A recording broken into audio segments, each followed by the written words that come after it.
छठ का त्योहार भगवान सूर्य को धरती पर धन धान्य की प्रचुरता के लिए धन्यवाद देने के लिए मनाया जाता है।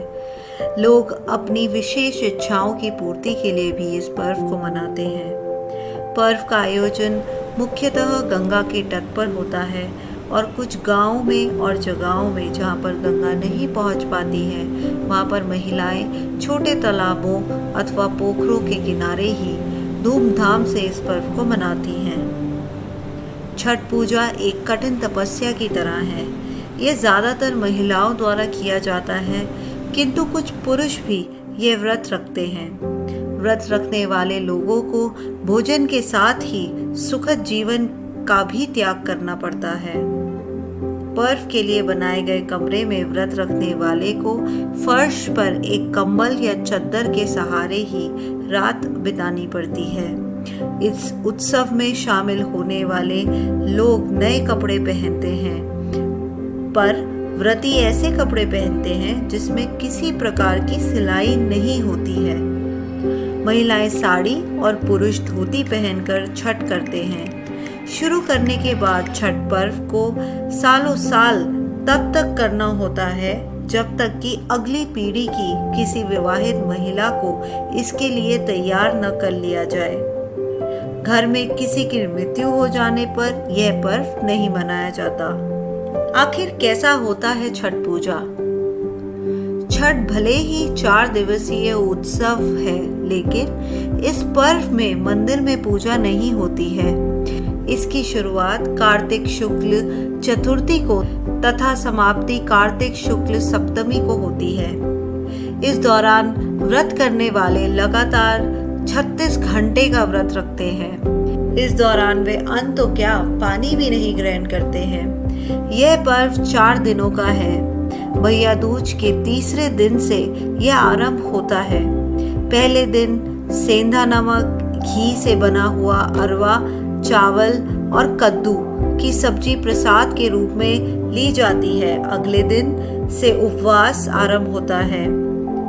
व्रती दिन भर अन्न जल त्याग कर शाम करीब 7 बजे से खीर बनाकर पूजा करने के उपरांत ही प्रसाद ग्रहण करते हैं, जिसे खरना कहते हैं। तीसरे दिन डूबते हुए सूरज को अर्घ्य यानी कि दूध अर्पण करते हैं। अंतिम दिन उगते हुए सूरज को अर्घ्य चढ़ाते हैं। पूजा में पवित्रता का विशेष ध्यान रखा जाता है।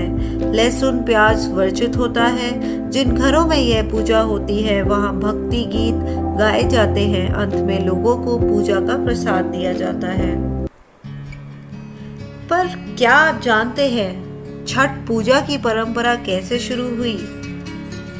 इस संदर्भ में अगर देखा जाए तो कई कथाएं प्रचलित हैं। आइए इन्हीं कुछ कथाओं को जानते हैं। पर आपको पता है आगे बढ़ने से पहले आपको क्या करना है? कृपया चैनल को सब्सक्राइब कीजिए और जितना हो सके शेयर कीजिए और इस वीडियो को लाइक कीजिए अगर आपको ये वीडियो पसंद आई हो तो। पहली कथा के अनुसार जब राम सीता 14 साल के लिए वनवास के बाद अयोध्या लौटे थे, तब रावण वध के पाप से मुक्त होने के लिए उन्होंने ऋषि मुनियों के आदेश पर रात सूर्य यज्ञ करने का फैसला लिया। पूजा के लिए उन्होंने मुग्दल ऋषि को आमंत्रित किया। मुग्दल ऋषि ने माँ सीता को गंगा जल छिड़क कर पवित्र किया और कार्तिक मास के शुक्ल पक्ष की षष्ठी तिथि पर सूर्य देव की उपासना करने का आदेश दिया। इससे सीता माँ ने मुग्दल ऋषि के आश्रम में रहकर 6 दिनों तक सूर्यदेव भगवान की पूजा की थी। सप्तमी को सूर्योदय के समय फिर से अनुष्ठान कर सूर्यदेव से आशीर्वाद प्राप्त किया था। पुराण में छठ पूजा के पीछे की कहानी राजा प्रियंवत को लेकर है। कहते हैं राजा प्रियंवत को कोई संतान नहीं थी। तब महर्षि कश्यप ने पुत्र की प्राप्ति के लिए यज्ञ कराकर प्रियंवत की पत्नी मालिनी को आहुति के लिए बनाई गई खीर दी थी। इससे उन्हें पुत्र की प्राप्ति हुई, लेकिन वो पुत्र मरा हुआ पैदा हुआ था। प्रियंवत पुत्र को लेकर शमशान गए और पुत्र वियोग में प्राण त्यागने लगे। उसी वक्त भगवान की मानस पुत्री देवसेना प्रकट हुई और उन्होंने राजा से कहा कि क्योंकि वो सृष्टि की मूल प्रवृत्ति के छठे अंश से उत्पन्न हुई है, इसी कारण वो षष्ठी कहलाती है। उन्होंने राजा को उनकी पूजा करने और दूसरों को पूजा के लिए प्रेरित करने को कहा।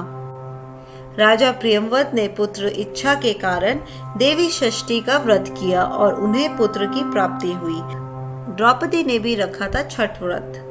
इस कथा के मुताबिक जब पांडव सारा राजपाट जुए में हार गए, तब द्रौपदी ने छठ व्रत रखा था। इस व्रत से उनकी मनोकामना पूरी हुई थी और पांडवों को सब कुछ वापस मिल गया।